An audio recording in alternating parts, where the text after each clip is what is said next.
കുറച്ച് സ്കിൻ കെയറിനെ പറ്റി സംസാരിക്കാമെന്ന് വെച്ചു. വേറൊന്നുമില്ല, ഞാൻ ചെയ്യുന്ന കുറച്ച് സ്കിൻ കെയർസ് നിങ്ങളോടും കൂടി ഷെയർ ചെയ്യാമെന്ന് വെച്ചു. അപ്പോൾ മെയിനായിട്ട് ഞാൻ ചെയ്യുന്നത് വെച്ചാൽ ക്ലെൻസ് ചെയ്യാറുണ്ട്. അതായത് ഫേസ് വാഷ് ചെയ്യുക, മോയ്സ്ചറൈസർ ചെയ്യുക, ഡേ ടൈം ആണെങ്കിൽ സൺസ്ക്രീൻ യൂസ് ചെയ്യുക. അപ്പോൾ ഓയിലി സ്കിൻ ഉള്ളവരോട് എനിക്കൊന്നും കൂടി പറയാനുണ്ട്. എൻ്റെ ഓയിലി സ്കിന്നാണ്, എൻ്റെ ഭയങ്കര ഓയിലി സ്കിന്നാണ്. അപ്പോൾ അങ്ങനെയുള്ളവർ ഫേസ് വാഷ് ചൂസ് ചെയ്യുമ്പോൾ സാലിസിലിക് കണ്ടന്റ് ഉള്ള യൂസ് ചെയ്യുന്നത് നല്ലതായിരിക്കും. ഒരു സാലിയാക്ക് ഡീകൺസ്ട്രക്റ്റിന്റെ നല്ലതാണ്. ഞാൻ അതാണ് യൂസ് ചെയ്യുന്നത്. എനിക്ക് നല്ല ബെറ്റർ റിസൾട്ട് കിട്ടിയിട്ടുണ്ട് കേട്ടോ. അപ്പോൾ നെക്സ്റ്റ് നമുക്ക് ചെയ്യാൻ പറ്റുന്ന വെച്ചാൽ ഞാൻ ചെയ്യുന്ന ഒരു കാര്യം കേട്ടോ, നന്നായിട്ട് വെള്ളം കുടിക്കുക. ഇപ്പോൾ വേനൽ സമയമാണ് എല്ലാവരും കുടിക്കും, എന്നാലും കുറച്ചും കൂടി നമ്മൾ കോൺഷ്യസ് ആയിട്ട് എടുത്ത് വെച്ചിട്ട് ഇടക്കിടക്ക് സിപ്പ് ചെയ്തുകൊണ്ടിരിക്കുക. ആൻഡ് ഫേസിൽ എപ്പോഴും കൈ കൊണ്ട് തൊടാണ്ടിരിക്കുക. നമ്മൾ ഒരുപാട് സ്ഥലത്ത് തൊടുന്നതല്ല, അപ്പോൾ അത് വെച്ചിട്ട് തൊടാണ്ടിരിക്കുക.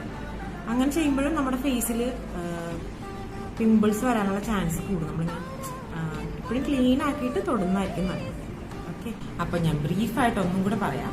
ഫേസ് വാഷ് ചെയ്യുക, മോയ്സ്ചറൈസർ അപ്ലൈ ചെയ്യുക, ഡേ ടൈം ആണെങ്കിൽ സൺസ്ക്രീൻ. എനിക്ക് കുറച്ച് സെൽഫ് കെയർ ചെയ്യണം എന്നൊക്കെ തോന്നുമ്പോൾ അലോവേര അല്ലേ, വീട്ടിലുള്ള അലോവേര, അത് നമ്മൾ എടുത്തിട്ട് ഫ്രഷ് ആയിട്ട് എടുത്തിട്ട് നമ്മൾ കുറച്ച് നേരം കട്ട് ചെയ്ത് വെക്കുക. അതിലൊരു മഞ്ഞ കളറിലൊരു ജെല്ലുണ്ട്, അത് ലിക്വിഡ് പോകുന്നവരെ വെച്ചിട്ട് അത് കഴിഞ്ഞിട്ട് അതെടുത്തിട്ട് ഫ്രഷ് ആയിട്ട് തേക്കുക. 10-15 മിനിറ്റ് കഴിഞ്ഞിട്ട് വേണമെങ്കിൽ കഴുകി കളയാം, അല്ലെങ്കിൽ അത് അങ്ങനെ തന്നെ വെച്ചാലും കുഴപ്പമില്ല. നൈറ്റ് ടൈം ചെയ്യുന്നതായിരുന്നു കുറച്ചുകൂടി ബെറ്റർ. അത് നമ്മുടെ സ്കിൻ നല്ല സ്മൂത്ത് ആവാനും കുറച്ചും കൂടി ഒരു ഗ്ലോ ഒക്കെ ആവാനായിട്ട്